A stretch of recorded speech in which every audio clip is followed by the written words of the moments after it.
Another blackface scandal turning Virginia politics into a crisis. So just where did blackface come from, and why, after nearly 200 years, is this still an issue? John Avalon has your reality check.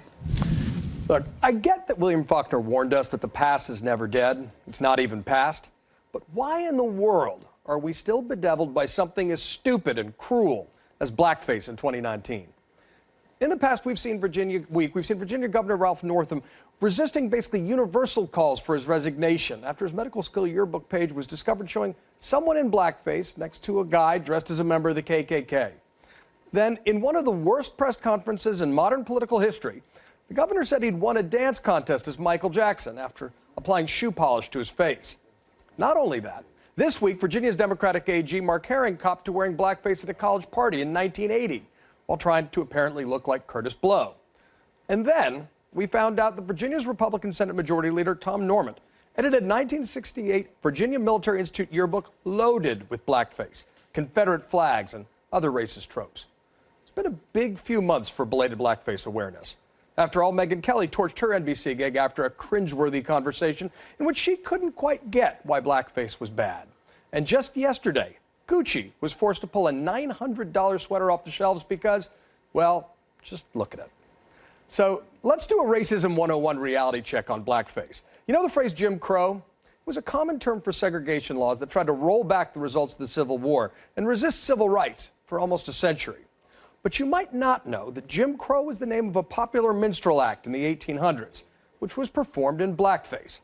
And that's just an indication of the foundational pain, the institutional racism that's beneath what some people apparently think is a party trick. In these past few days, a clip from the Spike Lee film Bamboozled has been circulating online, and it shows some of the legacy of blackface in American culture, from the KKK celebrating the birth of a nation to black and white comedies, cartoon icons, and even musicals starring celebrities like Judy Garland and Bing Crosby. This was a reflection of the segregated times they lived in and the culture they inherited. But even with generous discounts for youthful idiocy, there's really no excuse for perpetuating blackface in 1984.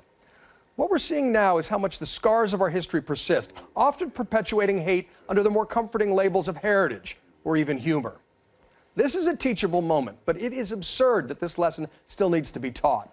And while some conservatives delight in pointing out that Democrats are to blame in two of these cases, they'd like to ignore the fact that their last Senate nominee in Virginia, Corey Stewart, was a full-on neo-Confederate aficionado, or the GOP Florida Secretary of State, who just resigned after photos of him in blackface as a Hurricane Katrina victim surfaced, or that Congressman Steve King has been spouting white nationalist nonsense for years, and that the president still sees very fine people on both sides after Charlottesville.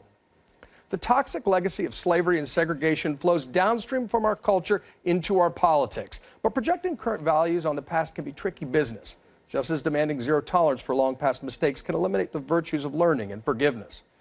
But we need to agree on this. It is long past time to leave the legacy of slavery, hate, and segregation that is blackface on the ash heap of history. And that's your reality check.